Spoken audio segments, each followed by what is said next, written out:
ಆ ವಾಕ್ಯನಲ್ಲಿ ಅಕ್ಕಪಕ್ಕದಲ್ಲಿರೋರೆಲ್ಲ ಬಳಸಿದ್ರು. ಮತ್ತು ಕ್ರಿಶ್ಚಿಯನ್ರು ಬ್ರದರ್ಸ್ ಅಂಡ್ ಸಿಸ್ಟರ್ಸ್ ಅಂತಾನೆ ಹೇಳುದು.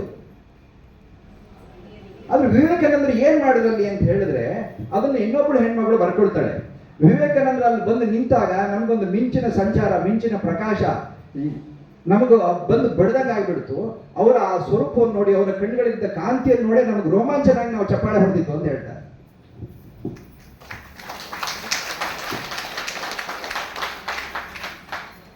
ಅಂತ ವಿವೇಕಾನಂದ ಕಡೆ ಹೇಗಾಗ್ತಾರೆ, ಭಾರತದಲ್ಲೂ ಜನಪ್ರಿಯ ವ್ಯಕ್ತಿ. ಇಲ್ಲಿ ಸುದ್ದಿ ಪತ್ರಿಕೆಗಳಲ್ಲಿ, ಜನಮಾನಸದಲ್ಲಿ, ರಾಜರ ಅರಮನೆಗಳಲ್ಲಿ ಬರೀ ವಿವೇಕಾನಂದರದೇ ಮಾತು. ಅಮೆರಿಕಕ್ಕೆ ಹೋದ್ರಂತೆ, ಹೀಗೊಬ್ಬ ಮಾಡಿದಂತೆ, ಈ ತರ ಭಾರತ ಈ ವೇದ ವಾಂಗ್ಮಯದ ಹಿಂದೂ ಧರ್ಮದ ಸಾರವನ್ನ ಎತ್ತಿ ಹಿಡಿದಂತೆ ಇಡೀ ಜಗತ್ತಿನ ಸಂತ ಸನ್ಯಾಸಿಗಳ ಎದುರುಗಡೆ ಉದ್ಘೋಷ ಮಾಡಿದಂತೆ, ಹೀಗೆಲ್ಲ ಸುದ್ದಿಗಳು ಹರಿದಾಡ್ತಾ ಇದ್ವು. ಆದ್ರೆ ಅಮೆರಿಕದವರು ಬಹಳ ಕಷ್ಟಪಡ್ತಾರೆ. ಎಷ್ಟು ಕಷ್ಟಪಡ್ತಾರೆ ಅಂದ್ರೆ ದೈನ್ಯ ದಿನಗಳನ್ನೆಲ್ಲ ಕಂಡು ಬಿಡ್ತಾರೆ. ಒಂದ್ಸರಿ ಕೊಲೆ ಮಾಡೋ ಓಡಿಸ್ಕೊಂಡು ಬಂದಿರ್ತಾರೆ ವಿವೇಕಾನಂದನ. ರಾತ್ರಿ 4-5 ಬೀದಿಗಳನ್ನು ಓಡಿ ತಪ್ಪಿಸ್ಕೊಳ್ತಾರೆ, ಜೀವನ ಉಳಿಸ್ಕೊಳ್ತಾರೆ. ಇನ್ನೊಂದ್ಸರಿ ಅವ್ರು ಭಾಷಣ ಮಾಡೋಕ್ಕಿಂತಾಗ ಅವರಿಗೆ ಗುಂಡು ಹೊಡಿತಾರೆ. ಗುಂಡು ಹೇಗೆ ಅಂದ್ರೆ ಪರೀಕ್ಷೆ ಮಾಡಲಿಕ್ಕೆ. ಸ್ಥಿರಚಿತ್ತತೆ ಸಮಚಿತ್ತತೆಯ ಬಗ್ಗೆ ಮಾತನಾಡುವಂತ ಒಬ್ಬ ಸನ್ಯಾಸಿ ಸಮಚಿತ್ತನಾಗಿರ್ತಾನೋ, ನಾನಂತೂ ಇರಲ್ಲ, ಪ್ರಾಮಾಣಿಕ ಹೇಳ್ತೀನಿ. ನೀವು ಸಹ ನನ್ನ ಸಮಚಿತ್ತನ ಕೇಳ್ಕೊಂಡ್ರೆ ಅರ್ಧ ನಿಮಿಷ ನನ್ನ ಮನಸ್ಸು ಬದಲಾಗಿಬಿಡುತ್ತೆ. ನಾನು ಹಾಗಿಲ್ಲ. ಆದ್ರೆ ವಿವೇಕಾನಂದರು ಈಗ ಅವರು ಭಾಷಣ ಮಾಡೋದು ನಿಂತಾಗ ಅವರ ಸಮಚಿತ್ತತೆಯನ್ನು ಗುಂಡು ಕಿವಿಯ ಪಕ್ಕದಲ್ಲಿ ಈಗ ಹಾದು ಹೋಗುತ್ತೆ. ವಿವೇಕಾನಂದ ನಿಂದೊಂದು ಚೂರು ಅಲ್ಲಾಡೋದಿಲ್ಲ, ಹಾಗೆ ಭಾಷಣ ಮಾಡ್ಕೊಂಡು ಹೋಗಿರ್ತಾರೆ. ಅಮೆರಿಕದ ಒಂದು ಬೈಕ್ನಲ್ಲಿ ಸತತವಾಗಿ ಅದೇ ತರ. ಅದಾದ್ಮೇಲೆ ಆ ಹುಡುಗರು ಬಂದು ಹೇಳ್ತಾರೆ, ನಿಮ್ಮನ್ನು ಪರೀಕ್ಷೆ ಮಾಡೋಕೆ ನಾವು ಗುಂಡು ಹೊಡೆದಿದ್ದು, ಆದ್ರೆ ನೀವು ಬದಲಾಗಲಿಲ್ಲ, ನೀವು ನಿಜಕ್ಕೂ ಮಹಾತ್ಮ ಅಂತ ಹೇಳ್ತಾರೆ. ಅಂತ ವಿವೇಕಾನಂದ ಅಲ್ಲಿ ಏನೇನೋ ಪಡಬಾರದ ಕಷ್ಟಗಳನ್ನೆಲ್ಲ ಪಟ್ಟು 1996ನೇ ಇಸ್ವಿಯಷ್ಟೊತ್ತಿಗೆ ಭಾರತ ಮಾತೆಯ ಕರೆಯ ಮೇರೆಗೆ ಅವರು ಅವತ್ತು ಶ್ರೀಲಂಕಾದ ಕೊಲಂಬೋ, ಶ್ರೀಲಂಕಾ ಭಾರತದೇ ಭಾಗ, ಅವತ್ತು ಬ್ರಿಟಿಷ್ ಆಡಳಿತ ಇದ್ದ ಕಾಲದಲ್ಲಿ ಕೊಲಂಬೋದಲ್ಲಿ ಆಗಸ್ಟ್ 16ನೇ ತಾರೀಕು 96 ಆಗಸ್ಟ್ 14ನೇ ತಾರೀಕು ಹಡಗಲ್ಲಿ ಬಂದು ಅಲ್ಲಿ ಕೆಳಗೆ ಇಳಿತಾ ಇದ್ದಾಗ 15,000ಕ್ಕೂ ಅಧಿಕ ಜನರು ಅವರನ್ನು ಸ್ವಾಗತಿಸುವುದಕ್ಕೆ ಕೊಲಂಬೋದಲ್ಲಿ ಕಾದು ನಿಂತಿದ್ದರು.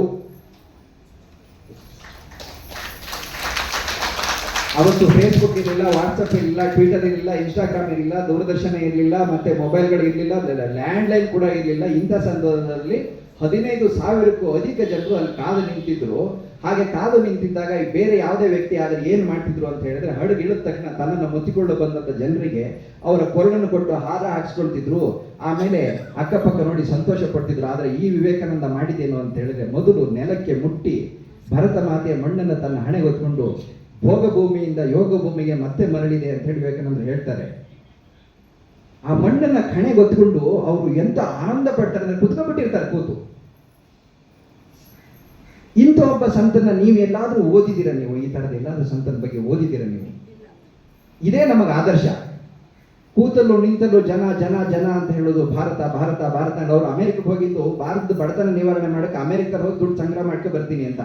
ನಿಮಗೆ ಗೊತ್ತಿರಲಿ, ಅಲ್ಲಿ ಯೋಚನೆ ಮಾಡಿದಷ್ಟೇ. ಇವರು ಒಬ್ಬ ಸನ್ಯಾಸಿ ಬಿಡಿಗಾರ ಸಂಪಾದನೆ ಮಾಡಿ ಭಾರತದಲ್ಲಿ ಏನಕ್ಕೂ ಬರಲಿಲ್ಲ. ಆದ್ರೆ ಇವರು ಅಮೆರಿಕ ಸಂಪಾದನೆ ಮಾಡಿ ಶಿಷ್ಯಂದ್ರು ಇದ್ರಲ್ಲ, ಆ ಶಿಷ್ಯಂದ್ರು ಎಲ್ಲದೂ ಮಾಡ್ಕೊಟ್ಬಿಟ್ರಿ ಅವರಿಗೆ. ಅವರು ಬಂದು ಮತ್ತೆ ಭಾರತ ವಿಶ್ವಗುರು ಆಗುತ್ತೆ ಅಂತ ಕನಸನ್ನು ಬಿತ್ತಿದ್ರಲ್ಲ. ಮತ್ತೆ ಪರಮಹಂಸರು 1886ನೇ ಇಸ್ವಿ ದೇಹತ್ಯಾಗ ಮಾಡಿದ ನಂತರ ವಿವೇಕಾನಂದರು ಒಂದು ಭವಿಷ್ಯವಾಣಿ ಹೇಳ್ತಾರೆ.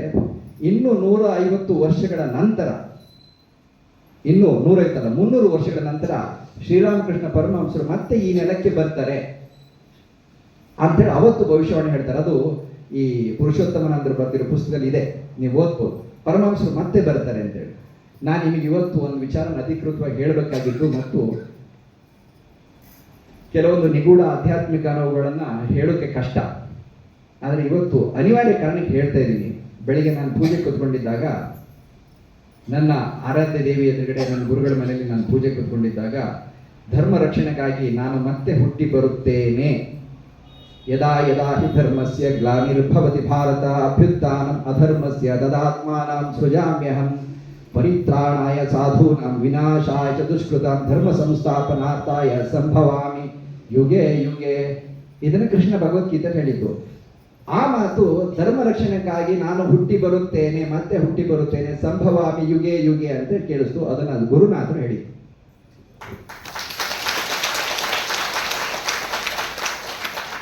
ಗುರುನಾಥರು ಮತ್ತೆ ದೇಹ ತಗೊಂಡು ನಮ್ಮ ಎದುರುಗಡೆ ಬರೋಕ್ಕೆ ಸಿದ್ಧ ಆಗಿದ್ದಾರೆ. ಯಾರ ಮನೇಲಿ ಆ ಪುಣ್ಯಾತ್ಮನ ಜನನ ಆಗ್ತದೋ ಗೊತ್ತಿಲ್ಲ, ಯಾವ ಮಹಾಶಕ್ತಿ ಬಂದು ಅಲ್ಲಿ ನಿಲ್ಲುತ್ತೋ ಗೊತ್ತಿಲ್ಲ. ಆದರೆ ಗುರುನಾಥರು ಮತ್ತೊಮ್ಮೆ ದೇಹ ತ್ಯಾಗ ಮಾಡೋ, ದೇಹ ಧರಿಸಿ ನಮ್ಮ ಎದುರುಗಡೆ ಬರ್ತಾರೆ. ಆ ಪುಣ್ಯ ಪುರುಷನ ಮುಂದೆ ಬರಲಿರುವಂಥ ಶ್ರೀರಾಮಕೃಷ್ಣರ ಆಗಮನಕ್ಕಾಗಿ ನಾವೆಲ್ಲ ಕಾತರಾಗಿ ಸಿದ್ಧತೆ ತೊಡಗಿದ್ದೀವಿ. ಈ ಆಂದೋಲನದ ಉದ್ದೇಶ ಏನು ಅಂತ ಹೇಳಿದ್ರೆ, ಭಾರತದ ವಿದ್ಯೆಗಳನ್ನು, ಭಾರತದ ನಿಗೂಢವಾದ ರಹಸ್ಯವಾದ ಮತ್ತು ಅತ್ಯಂತ ಪರಮಶ್ರೇಷ್ಠವಾದ ವಿದ್ಯೆಗಳನ್ನೆಲ್ಲ ಯಾವ ಜಾತಿಯನ್ನೂ ನೋಡದೆ, ಯಾವ ಅಳತೆಗೋಳುಗಳನ್ನು ಇಟ್ಕೊಳ್ಳದೆ ಎಲ್ಲರಿಗೂ ಸಮಾನವಾಗಿ ಹಂಚಬೇಕು ಅನ್ನೋ ಉದ್ದೇಶದಿಂದ, ಈ ಋಷಿಗಳ ಜ್ಞಾನವನ್ನು ಸಮಾನ ಹಂಚಿಕೊಳ್ಳುವ ಉದ್ದೇಶದಿಂದ 2018ರಿಂದ ಇದು ಕಾರ್ಯನಿರತವಾಗಿದೆ. ಇವತ್ತು 2025 ಜುಲೈ 15ನೇ ತಾರೀಕು ಈ ಹೊತ್ತಿಗೆ ಈ ಪುಸ್ತಕ 22,000 ಕನ್ನಡದಲ್ಲಿ 22,000 ಪ್ರತಿಗಳನ್ನ ಮೀರಿದೆ. ಅಷ್ಟು ಜನ ಅದನ್ನು ತಗೊಂಡಿದ್ದಾರೆ. ಒಂದು ಪುಸ್ತಕನ ಕನಿಷ್ಠ ಇಬ್ಬರು ಓದ್ತಾರೆ ಅಂದ್ಕೊಂಡ್ರೆ, ಒಂದು ಪುಸ್ತಕನ ಕನಿಷ್ಠ ಒಂದು ಮನೆಯಲ್ಲಿ ಇಬ್ಬರು ಓದ್ತಾರೆ ಅಂದ್ಕೊಂಡ್ರೆ 44,000 ಜನ ಓದ್ತಾ ಇದ್ದಾರೆ. ಇದು ಹಿಂದಿಗೆ ಆಗಿದೆ, ತೆಲುಗಿಗೆ ಅನುವಾದ ಮುಗಿದು ಹೋಗಿದೆ. ತೆಲುಗು ಕೂಡ ಈ ತಿಂಗಳು ಅಂತ್ಯ, ಬಹುಶಃ ಮುಂದಿನ ತಿಂಗಳ ಆರಂಭದಲ್ಲಿ ತೆಲುಗು ಕೂಡ ಬಿಡುಗಡೆ ಆಗುತ್ತೆ, ಬಳ್ಳಾರಿ ಬಿಡುಗಡೆ ಆಗುತ್ತೆ.